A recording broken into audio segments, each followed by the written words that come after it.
The food investment fund BiaVest announced its latest acquisition, a fairly sizable yoghurt business, Nomadic. BiaVest has taken 54% and the other 46% is going to the BDO Development Capital Fund. Joining me now for more on the deal and the food industry more generally is BiaVest Chief Executive Hilliard Lombard. Morning, Hilliard. Good morning, Gavan. What do you like about Nomadic? Nomadic is a really interesting business, I guess, for a few reasons. First of all, it has a really good management team that have developed an export-led business, so 80% of the business is export. They've an absolutely superb facility in Donegal, which is really well invested, with some extra capacity for further growth, which they recently successfully invested in just before COVID. They're in the snacking on-the-go space and providing a solution for busy consumers, and they've worked very well over the last number of years. They've grown the business, for example, over the last 4 years, they've grown the business by 50%. So they're in a very good area, and they've, for an Irish business, very much focused on the export side of things and have developed their own kind of space. Actually, today they're number one in the UK in the convenience and impulse channel for yogurt brands. So that's very successful for an Irish company. So we see much more opportunity for them to grow beyond that.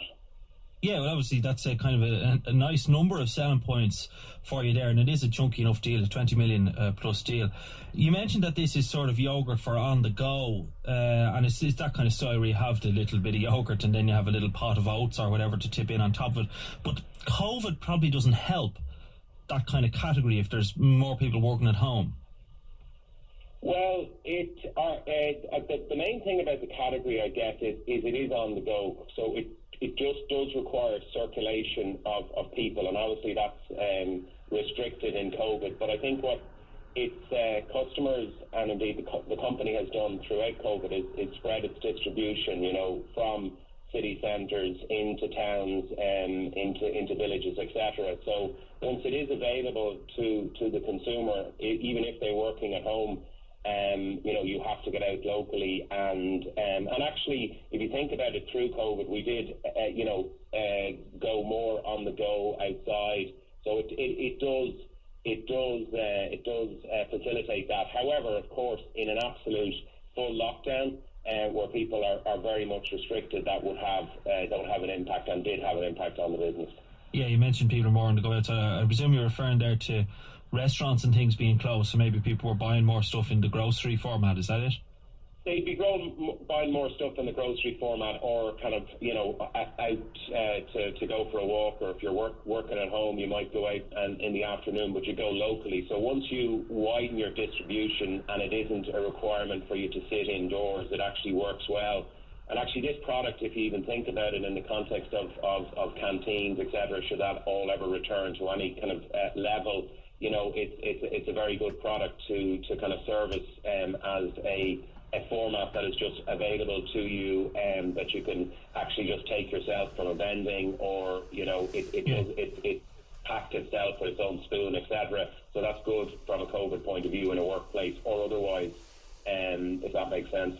Yogurt does seem to be a pretty hot sector at the moment. Is it a category that's growing, and to what extent?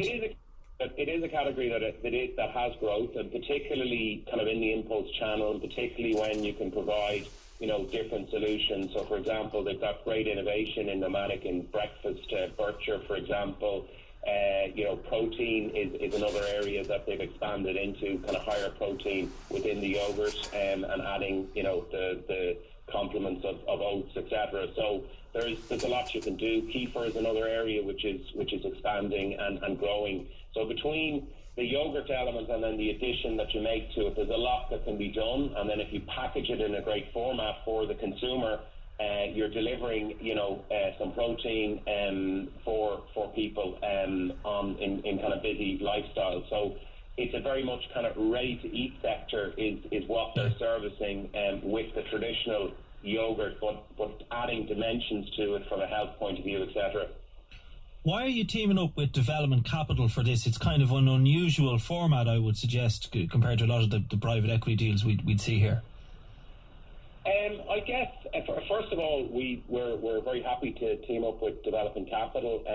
They are a good outfit in this sector. It allows us and Development Capital a real runway for expansion. We've got our own pool of capital available to us at BiaVest, which allows us to do further acquisitions. But within this particular segment, there is a potential for a buy and build.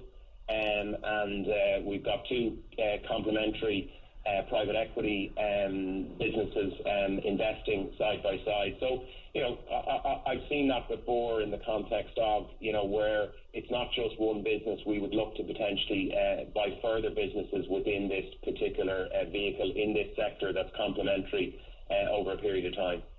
Okay, well, best of luck with it, Hilliard. That's BiaVest Chief Executive Hilliard Lombard. We'll be back with Paul Somerville right after this.